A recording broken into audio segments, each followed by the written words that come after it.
الحمد للہ رب العالمین والصلاة والسلام علی رسول الکریم وعلی آلہ واصحابہ اجمعین۔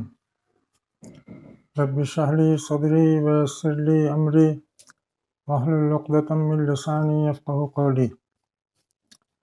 معزز سامعین اور قابل احترام سامعات، السلام علیکم ورحمۃ اللہ وبرکاتہ۔ بہت خوشی کی بات ہے کہ ہماری یہ قرآن کانفرنس، انٹرنیشنل قرآن کانفرنس نہایت کامیابی کے ساتھ اپنے اختتام کو پہنچ رہی ہے۔ اس کانفرنس میں بہت ہی اچھے قیمتی مقالات اور قیمتی تقریریں پیش کی گئیں، جس سے امید ہے کہ آپ لوگوں کو کافی فائدہ پہنچا ہوگا، کافی مستفید ہونے کا موقع ملا ہوگا۔ لیکن ایک بہت ہی اہم چیز جو قرآن پاک سے متعلق ہے، قرآن فہمی سے متعلق ہے، اس کا کہیں ذکر نہیں آیا۔ میں سمجھتا ہوں کہ اس کا اضافہ مفید ہوگا۔ عام طور سے قرآن پاک کی جو تفسیر کی جاتی ہے تو اسے ایک غیر مربوط کلام مان کر کے اس کی تفسیر کی جاتی ہے۔ غیر مربوط کلام کا مطلب یہ ہے کہ اس کے اجزاء کے درمیان، اس کے مضامین کے درمیان کسی ربط کی کوئی ضرورت نہیں ہوتی ہے۔ ہر ٹکڑے کو، ہر سورہ کو الگ الگ نظر سے دیکھا جاتا ہے، جس کی وجہ سے قرآن پاک کے بہت سے معانی اور بہت سے حکم، بلکہ سمجھیے کہ علوم کا ایک بحر بے کراں ہماری نظروں سے اجھل ہو جاتا ہے۔ جو لوگ قرآن پاک کو ایک غیر مربوط کلام مان کر کے اس کی تفسیر کرتے ہیں، ان کی دلیل یہ ہوتی ہے کہ قرآن پاک 23 سال کے عرصے میں نازل ہوا ہے، مختلف حالات اور مختلف مواقع پر نازل ہوا ہے، اس لیے الگ الگ خطبے ہیں، یہ الگ الگ ہدایات ہیں، جن کا اس سے پہلے کی ہدایت یا بعد کی ہدایت سے، پہلے کے خطبے یا بعد کے خطبے سے کوئی تعلق نہیں ہوتا ہے۔ یہ بہت ہی بڑی غلط فہمی ہے۔ قرآن پاک 23 سال کے عرصے میں نازل ہوا ہے بلا شبہ، لیکن 23 سال کے عرصے میں لکھا نہیں گیا ہے، اور جو اس کی ترتیب ہے وہ نزولی ترتیب نہیں ہے بلکہ علمی ترتیب ہے، جو اصل کتاب لوح محفوظ کی ترتیب ہے۔ لہٰذا اس سے کوئی فرق نہیں پڑتا ہے کہ وہ حالات کے لحاظ سے 23 سال کے عرصے میں نازل ہوا ہے۔ نظم قرآن کو ایک دوسرا طبقہ ہے جو بہت ہی قلیل لوگوں سے تعلق رکھتا ہے۔ وہ لوگ کہتے ہیں کہ قرآن پاک میں نظم پایا جاتا ہے، ہر آیت دوسری آیت سے، ہر چیپٹر دوسرے چیپٹر سے، ہر سورہ دوسری سورہ سے بہت ہی گہرا تعلق رکھتی ہے، گہرا ربط رکھتی ہے، ان دونوں کے درمیان بہت ہی گہرا تعلق ہوتا ہے۔ یہ نقطہ نظر، یعنی قرآن پاک کو ایک منظم کلام ماننے والا نقطہ نظر، یہ بہت ہی اہم ہے، جو ہماری توجہ کا مستحق ہے۔ اس لیے کہ نظم قرآن کو سامنے رکھے بغیر قرآن پاک کو صحیح طور سے سمجھنا، اس کی وسعتوں کا ادراک کرنا، یہ ناممکن ہوتا ہے۔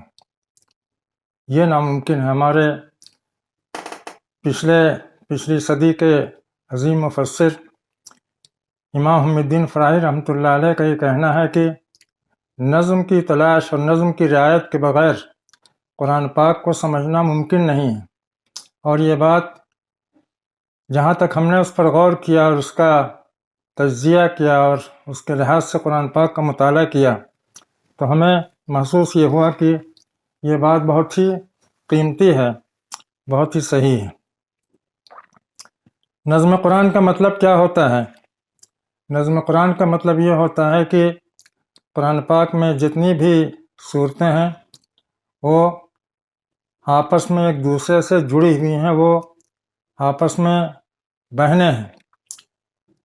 پہلی سورہ اور دوسری سورہ سے بیچ والی سورہ کا گہرا تعلق ہوتا ہے، پہلی والی سورہ سے بھی جڑی ہوئی ہوتی، مربوط ہوتی ہے بعد والی سورہ سے بھی۔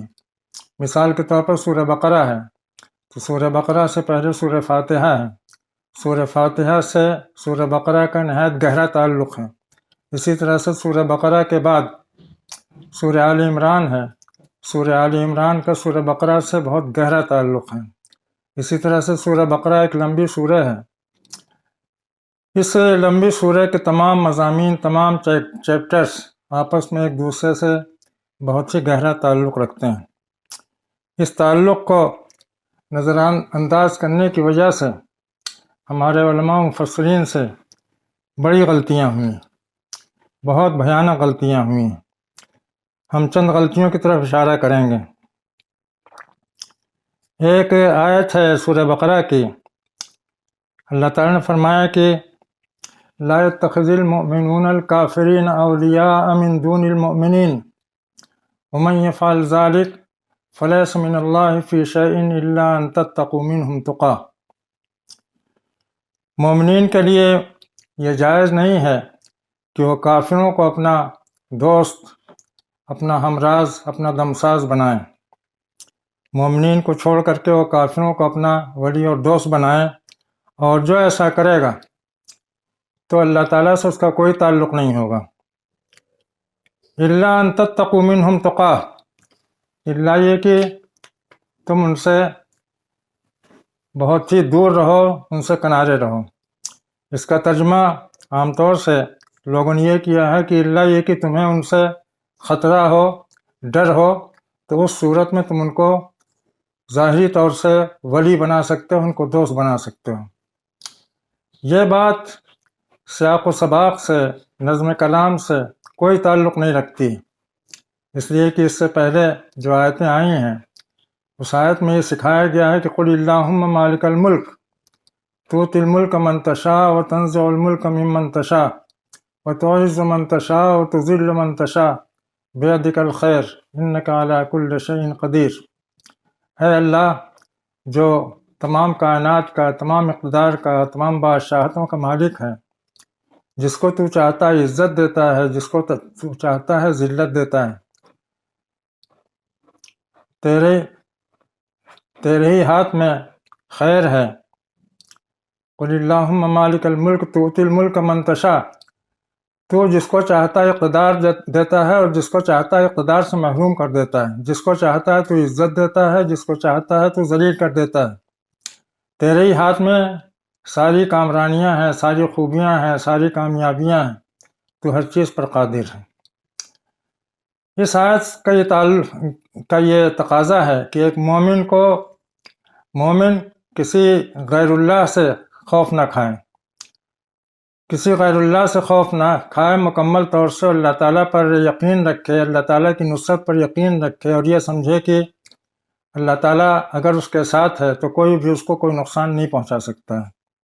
مشہور واقعہ ہے کہ حضور صلی اللہ علیہ وسلم کسی غزوے سے واپسی کے موقع پر ایک درخت کے سائے میں آرام فرما رہے تھے اور آپ نے اپنی تلوار وہیں درخت سے لٹکا دی تھی۔ ایک بدو آیا اور اس نے آپ کی تلوار اپنے ہاتھ میں لے لی۔ آپ نیند میں تھے، آپ کو محسوس نہیں ہوا۔ اس نے جگایا، پوچھا کہ محمد بتاؤ تمہیں کون بچائے گا؟ آس پاس آپ کے دوستوں میں سے کوئی بھی نہیں تھا، صحابہ کرام دور دور تھے، تلوار اس کے ہاتھ میں تھی بدو کے، اور وہ یہ دھمکی دے رہا تھا بتاؤ تمہیں کون بچائے گا، تلوار کو لہرا کر کے پوچھ رہا تھا۔ آپ نے فرمایا کہ اللہ۔ بظاہر کوئی ذریعہ نہیں تھا نصرت کا، کوئی ایسا ذریعہ نہیں تھا جس سے آپ کی جان بچ سکتی ہو، لیکن اس حالت میں بھی آپ نے فرمایا کہ اللہ۔ اور جب آپ نے فرمایا کہ اللہ، 3 بار فرمایا کہ اللہ اللہ، تو وہ چکرا کر گر گیا، تلوار اس کے ہاتھ سے چھوٹ گئی۔ آپ نے تلوار اپنے ہاتھ میں لے لی، فرمایا کہ اب تم بتاؤ تمہیں کون بچائے گا؟ تو اس نے کہا کہ محمد آپ بڑے ہیں، اپنے بڑپن کا خیال کیجیے، ہمیں معاف کیجیے، ہمیں معاف کر دیجیے۔ آپ نے معاف کر دیا۔ تو ایک مومن کی کیفیت یہ ہوتی ہے کہ چاہے ہر طرف سے مایوس ہو، ہر طرف سے اندھیرا نظر آتا ہو، امید کی کوئی کرن نہ ہو، لیکن وہ اللہ ہی سے امید رکھے، اللہ ہی پر یقین رکھے۔ اس طرح کے حالات میں چاہے کتنی سنگین حالات ہوں، مومنین کو اس بات کی اجازت قطعاً نہیں ہے کہ وہ دشمنوں کو اپنا ولی بنائیں۔ دشمنوں کو جہاں تک ولی بنانے کا تعلق ہے، منافقین یہی کہتے تھے کہ ہم نقشہ ان تصیبنا دائرہ، ہم ان لوگوں کے پاس اس لیے جاتے ہیں کہ ہمیں ڈر لگتا ہے کہ ہم کسی مصیبت میں پھنس جائیں گے۔ تو مصیبت کی وجہ سے اگر کوئی مومن دشمنوں کی طرف دوستی کا ہاتھ بڑھاتا ہے تو یہ اسلام کی روح کے خلاف ہی ہے۔ اس آیت کا صحیح ترجمہ یہ ہوگا، اس کے سیاق و سباق اور اس کے پس منظر کو سامنے رکھتے ہوئے، کہ جو ایسا کرے گا تو اللہ سے اس کا کوئی تعلق نہیں ہوگا، تمہارے سامنے کوئی راستہ نہیں سوائے اس کے کہ ان سے تم دور رہو، یا اللہ سے اسی کا تعلق ہوگا جو دشمنوں سے دور رہے گا۔ یعنی یہاں پر حذف ہوگا کہ لیس امامکم الا ان تتقوا منہم تقا، اور لیس من اللہ فی شیء الا ان تتقوا منہم تقا۔ یہ گویا پس منظر کو سامنے رکھتے ہوئے، سیاق و سباق کو سامنے رکھتے ہوئے، نظم کلام کو سامنے رکھتے ہوئے اس کا مفہوم یہ ہوگا کہ دشمنان دین سے دوستی کرنے، دوستی کے روابط رکھنے، دوستی کا ہاتھ بڑھانے کا کوئی بھی سوال نہیں ہے، کوئی گنجائش نہیں ہے۔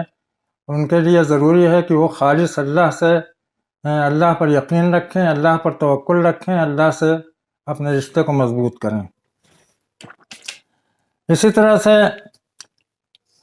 تو آج کل جو اسرائیل سے دوستی کا ہاتھ بڑھایا جا رہا ہے، تمام عرب و سلطنتوں نے تقریباً گھٹنے ٹیک دیے ہیں، ان کی طرف دوستی کا ہاتھ بڑھا رہے ہیں، تو یہی غلط تفسیر، اسی غلط تفسیر سے ان کو سہارا ملتا ہے کہ اگر دشمنوں سے اندیشہ ہو، خطرہ ہو تو ان سے دوستی کی جا سکتی ہے۔ اس سے کتنی مصیبتیں اور کتنے فتنے سامنے آتے ہیں، اور مسلم امت کس طرح سے کمزوری کا شکار ہو جاتی ہے، اس کا ہم خود اندازہ کر سکتے ہیں۔ دوسری آیت ہم پیش کر سکتے ہیں، الیوم احل لکم الطیبات، سورہ مائدہ کی آیت ہے کہ آج تمہارے لیے تمام پاکیزہ چیزیں حلال کر دی گئیں۔ اس کے بعد فرمایا وطعام الذین اوتوا الکتاب حل لکم، جن لوگوں کو کتاب دی گئی ہے ان کا کھانا تمہارے لیے حلال ہے، اور تمہارا کھانا ان کے لیے حلال ہے۔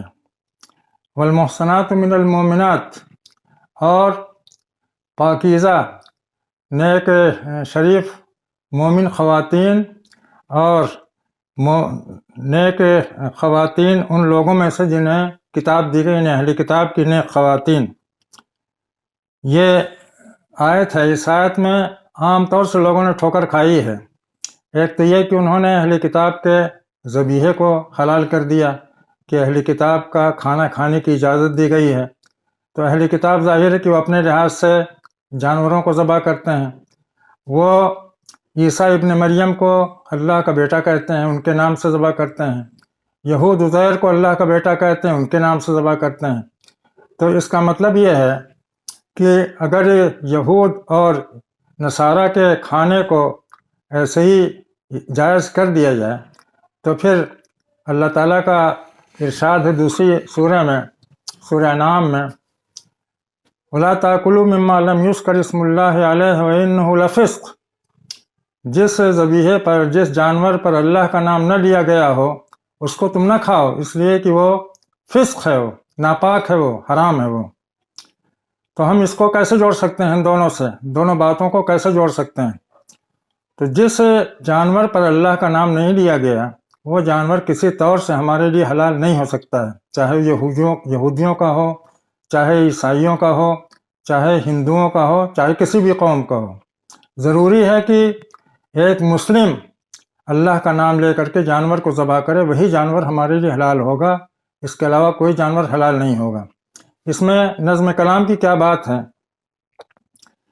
شروع ہی میں کہہ دیا گیا کہ آج تمہارے لیے طیبات یعنی پاکیزہ چیزیں حلال کر دی گئیں۔ اس کا مطلب یہ ہے کہ بعد میں جن چیزوں کے حلال ہونے کا ذکر آ رہا ہے ان سب کا پاکیزہ ہونا شرط ہے۔ اب اگر کوئی جانور غیر اللہ کے نام پر ذبح کیا جائے تو قرآن پاک نے خود کہا ہے کہ وہ فسق ہے، وہ ناپاک ہے، وہ تو اس کو کیسے طیبات میں شمار کیا جائے گا اور کیسے اس کے حلال ہونے کا فتویٰ دیا جائے گا؟ لیکن عام طور سے علماء سے یہ غلطی ہوئی ہے اور علماء نے اہل کتاب کے ذبیحے کو بغیر کسی شرط کے حلال قرار دیا ہے۔ اسی طرح سے اہل کتاب کی عورتیں، یہود و نصارہ کی عورتیں، ان کو بھی کہتے ہیں کہ وہ حلال ہیں، چاہے وہ جیسی بھی ہوں، چاہے وہ فاسق و فاجر بھی ہوں، چاہے وہ شرک کرتی ہوں، لیکن اہل کتاب کی عورتیں یعنی یہودیوں اور عیسائیوں کی لڑکیاں، ان کی عورتیں ہمارے لیے حلال ہیں۔ یہ انتہائی غلط بات ہے جو ہمارے علماء اور فقہاء کی طرف سے کہی گئی ہے۔ قرآن پاک نے فرمایا گیا ہے کہ لا تنکحوا المشرکات، مشرکات سے نکاح نہ کرو۔ اب ظاہر ہے کہ جو لوگ عیسیٰ ابن مریم کو ابن اللہ کہتے ہیں، عزیر کو ابن اللہ کہتے ہیں، تو وہ لوگ مشرک ہیں یا مسلم ہیں؟ وہ ظاہر ہے کہ ان کو مسلم نہیں کہا جا سکتا ہے، وہ مشرک ہیں، تو ان کی یہ عورتوں سے نکاح حلال ہونے کا کوئی سوال ہی نہیں پیدا ہوتا۔ یہ کتنی زبردست غلطی ہے جو نظم کلام سے غفلت کے نتیجے میں ہم سے ہوئی ہے، ہمارے فقہاء سے ہوئی ہے۔ ہماری فقہ کی تمام کتابوں میں ان دونوں چیزوں کو حلال کیا گیا ہے کہ اہل کتاب کا ذبیحہ بھی حلال ہے، اہل کتاب کی لڑکیاں یا ان کی عورتیں بھی حلال ہیں، جو انتہائی غلط بات ہے۔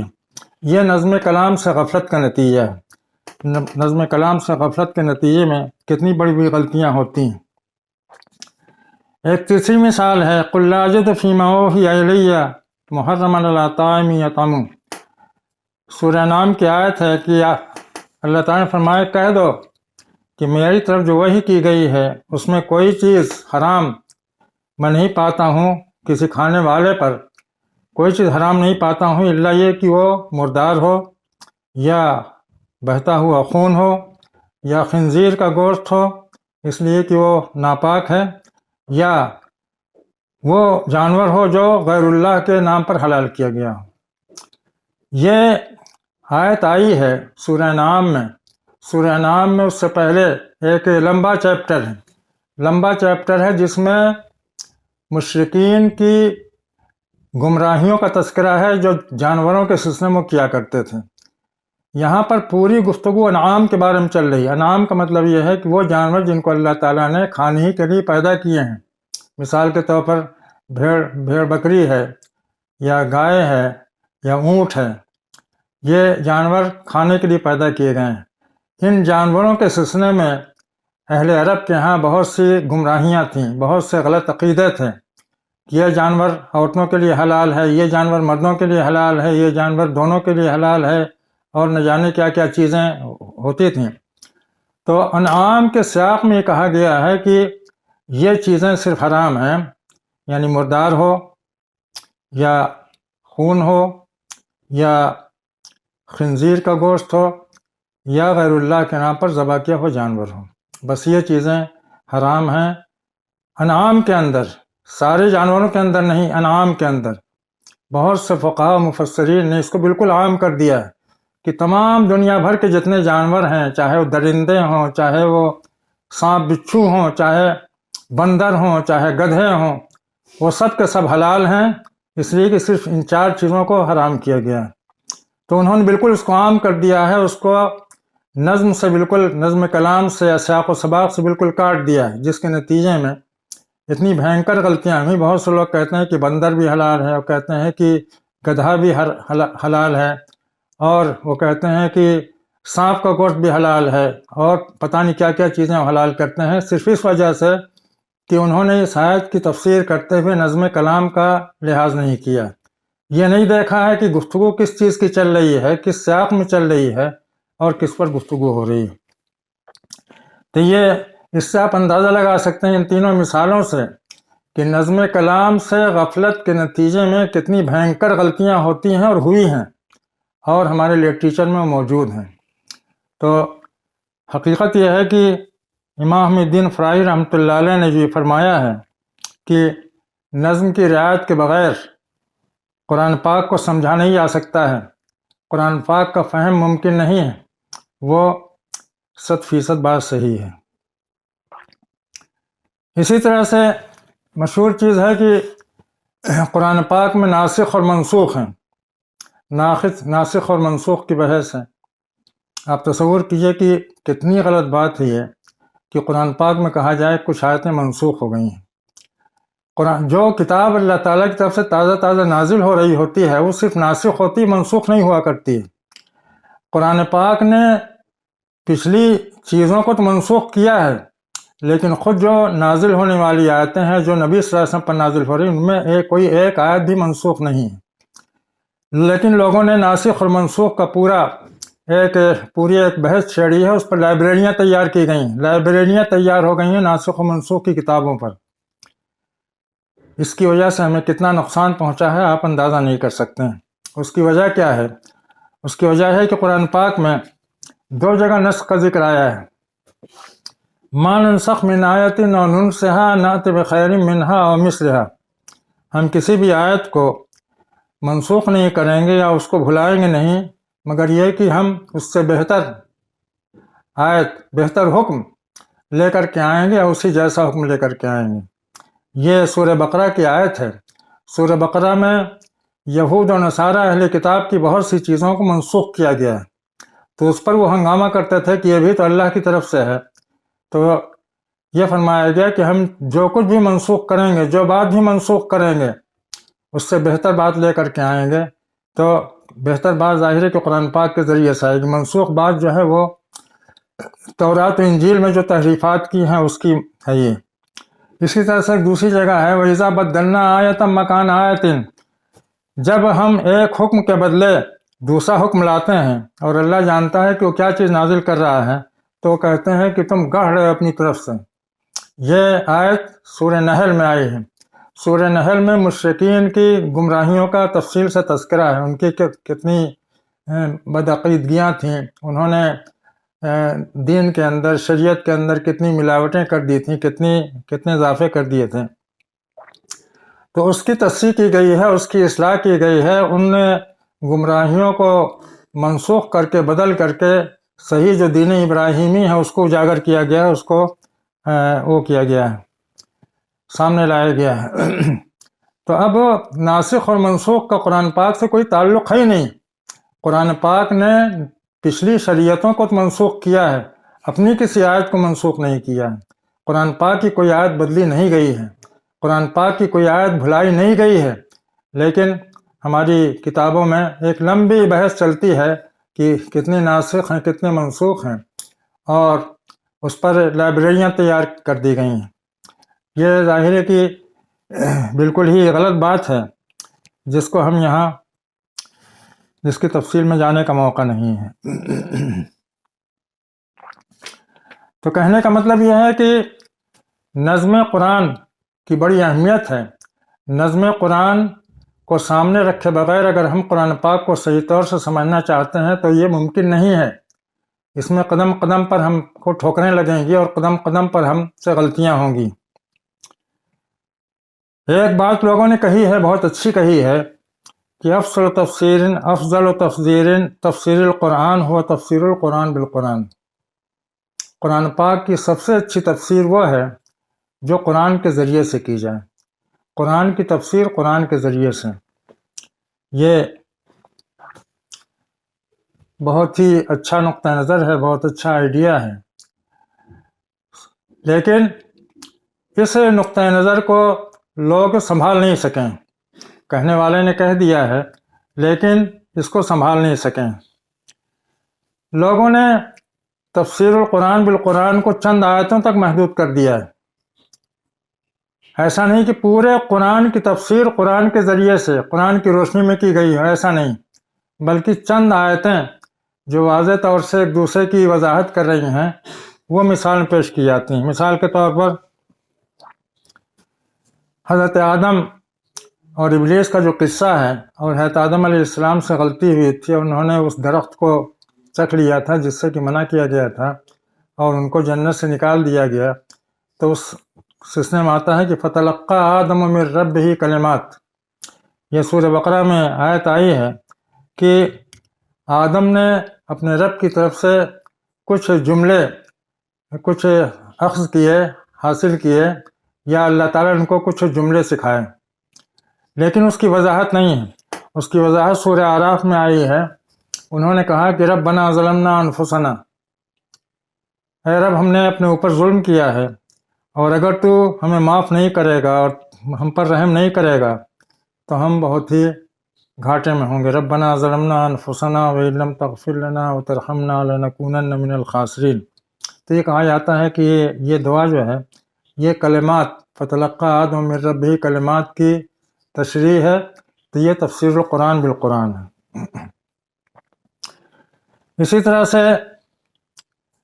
حرمت علیکم المیتۃ والدم ولحم الخنزیر وما أهل لغیر اللہ بہ والمنخنقۃ والموقوذۃ والمتردیۃ والنطیحۃ وما أکل السبع الا ما ذکیتم وما ذبح علی النصب وان تستقسموا بالازلام۔ اس آیت میں 4 چیزیں ہیں جو حرام کی گئی ہیں۔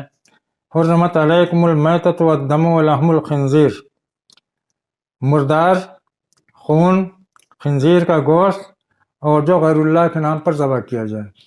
اور اس کے بعد پھر والمنخنقۃ والموقوذۃ والمتردیۃ والنطیحۃ وما أکل السبع الا ما ذکیتم وما ذبح علی النصب وان تستقسموا بالازلام۔ یہ سب میتہ کی تفسیر ہے، یہ میتہ کی تشریح ہے، تو کہتے ہیں کہ یہ تفسیر القرآن بالقرآن ہے۔ تو چند آیتیں ہیں جن آیتوں تک تفسیر القرآن بالقرآن کو محدود رکھا گیا ہے۔ علامہ شنقیطی نے اس خلا کو محسوس کیا تو انہوں نے تفسیر لکھی اضواء البیان فی ایضاح القرآن بالقرآن۔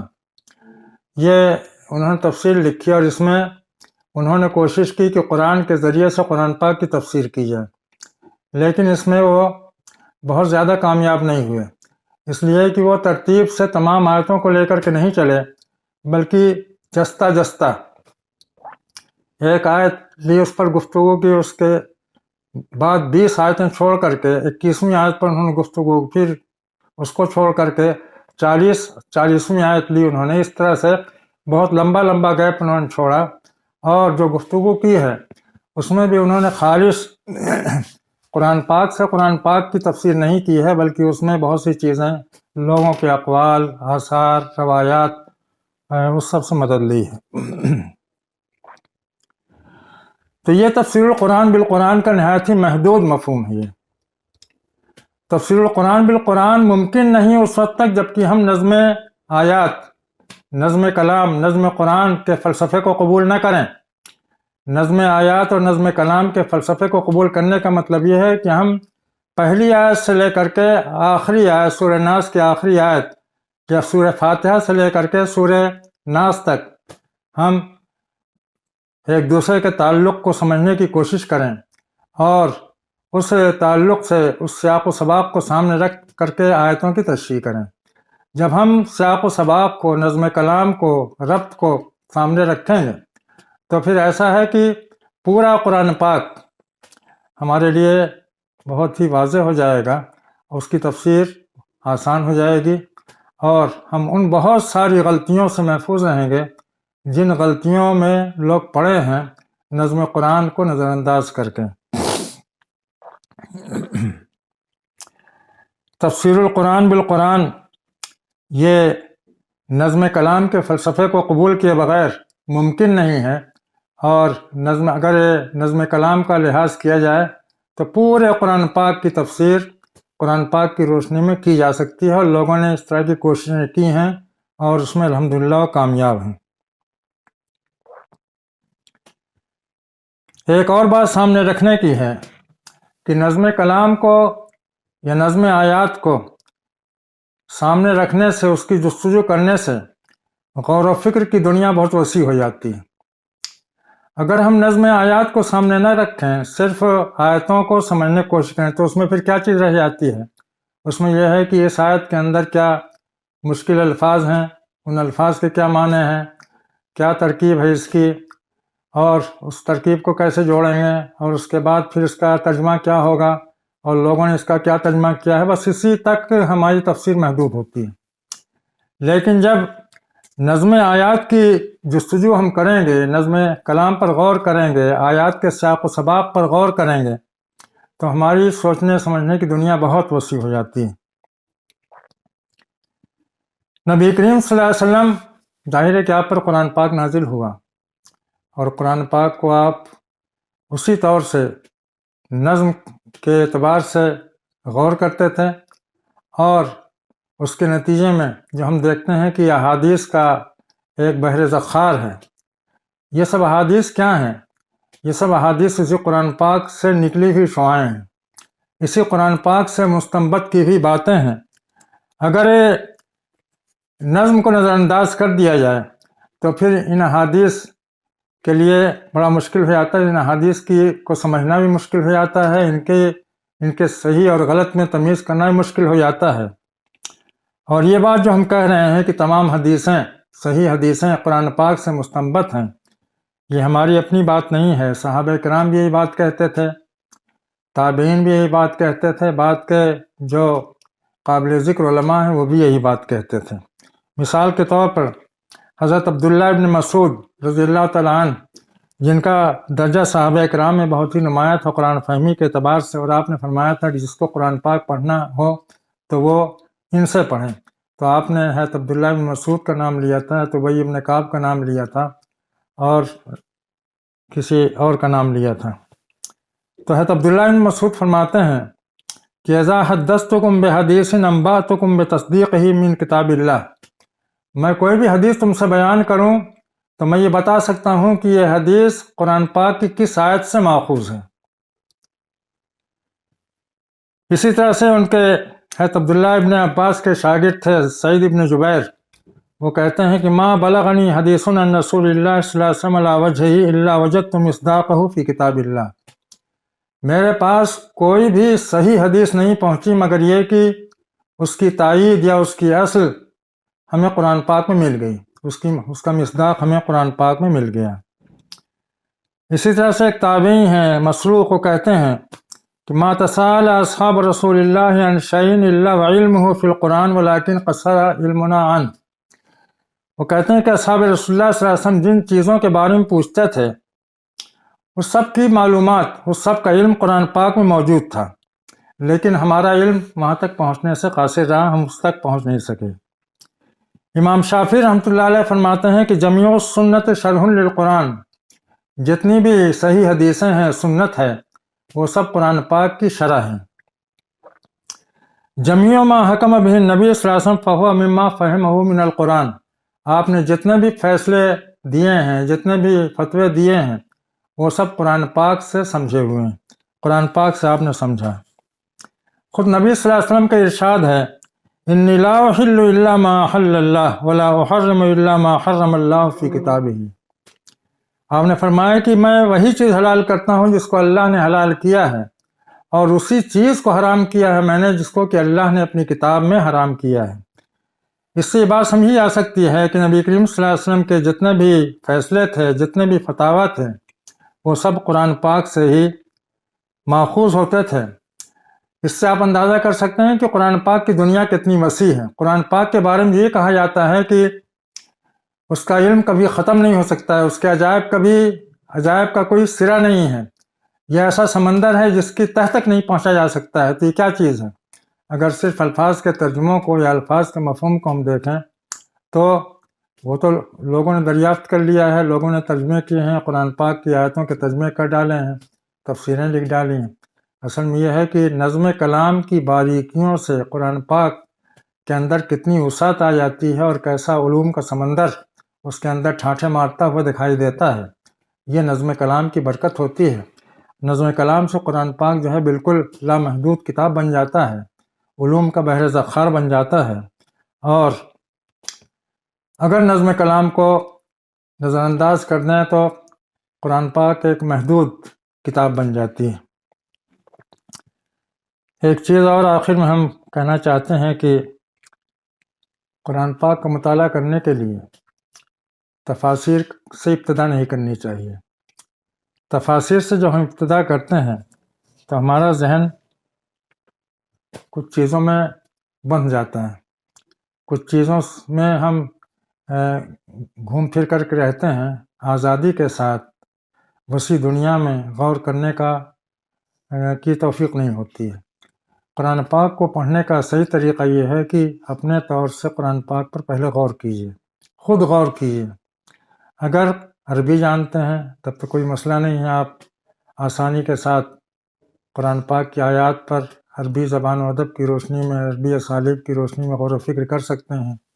اور اگر عربی نہیں جانتے ہیں تو جو قرآن پاک کے ترجمے ہیں ان میں سے کسی ایک ترجمے کو لے لیجیے، اس ترجمے کو اپنے ذہن میں بیٹھا لیجیے، اور اس کے بعد پھر آپ خود غور کیجیے کہ یہ آیت کہاں تک جاتی ہے، اس کی کتنی وسعتیں ہیں، اس سے کیا کیا معلوم ہوتا ہے، یہ آیت ہم کو کیا پیغام دیتی ہے، اس آیت کے اندر کیا میسج ہے، اور یہ آیت ہم سے کیا تقاضا کرتی ہے۔ تو تفاسیر کے مطالعے سے پہلے ضروری ہے کہ ہم خود پہلے غور کریں اور خود اپنے ذہن کو اس میں جتنا بھی تھکا سکتے ہیں تھکانے کی کوشش کریں۔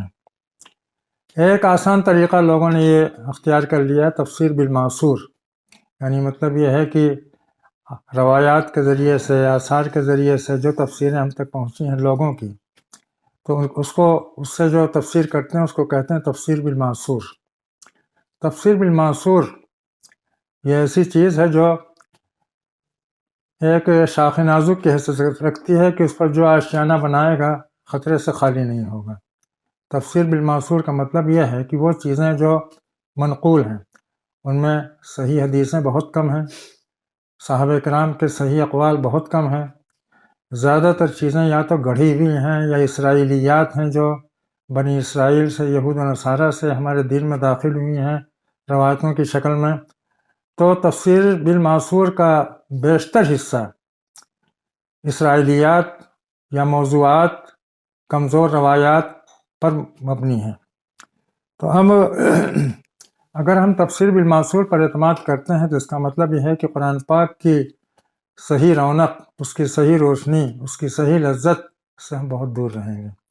قرآن پاک کو پڑھنے کا صحیح طریقہ یہ ہے کہ ہم اس پر خود غور کریں، نظم کلام، نظم آیات کی روشنی میں غور کریں، اور نظم آیات کی روشنی میں قرآن کے مفہوم کو، آیتوں کے مفہوم کو سمجھنے کی کوشش کریں۔ یہ ایک بہت ہی اہم نقطہ ہے، اس نقطے کو عام طور سے نظر انداز کیا گیا ہے۔ اس بات کو اچھی طرح ذہن میں رکھ لیجیے کہ آج کل ہماری قرآن پاک سے دوری، ہماری بھی دوری، ہمارے علماء کرام کی بھی دوری، انہوں نے بھی قرآن پاک کو بہت اہمیت نہیں دی۔ اس کی وجہ یہ ہے کہ نظم کلام کے بغیر قرآن پاک کے اندر وہ دلچسپی کا سامان ہی نہیں ملتا ہے، اور وہ وسعتیں نہیں ملتی ہیں کہ جس میں ذہن دوڑے اور ذہن اس میں کام کرے۔ تو یہ امام فرائی رحمۃ اللہ علیہ کی جو بات ہے کہ نظم کلام کی رعایت کے بغیر قرآن پاک کو سمجھنا ممکن نہیں ہے، یہ بہت ہی اہم بات ہے۔ ہم اسی پیغام پر اپنی اس گفتگو کو ختم کرتے ہیں۔ آخر میں پھر ہم خوشی کا اظہار کرتے ہیں کہ ہماری یہ کانفرنس، انٹرنیشنل قرآن کانفرنس، بہت ہی کامیابی کے ساتھ اپنے اختتام کو پہنچ رہی ہے۔ جن لوگوں نے اس کانفرنس کا انعقاد کیا ہے، اس کے لیے بندوبست کیا ہے، اللہ تعالیٰ ان کو جزائے خیر دے اور ان کو دنیا و آخرت میں سرخرو رکھے۔ اقول قولی ھذا واستغفر اللہ لی ولکم اجمعین واستغفروہ انہ ھو الغفور الرحیم۔ جن لوگوں نے بھی اس کانفرنس میں اپنے مقالے پیش کیے ہیں، اپنی گفتگویں پیش کی ہیں، اور اس کانفرنس میں حصہ لیا ہے اور لوگوں کو قرآن سے آشنا کرنے کی کوشش کی ہے، ہم ان سب کا شکریہ ادا کرتے ہیں اور ان سب کے لیے اللہ تعالیٰ سے دعائے خیر کرتے ہیں۔ وآخر دعوانا الحمد للہ رب العالمین۔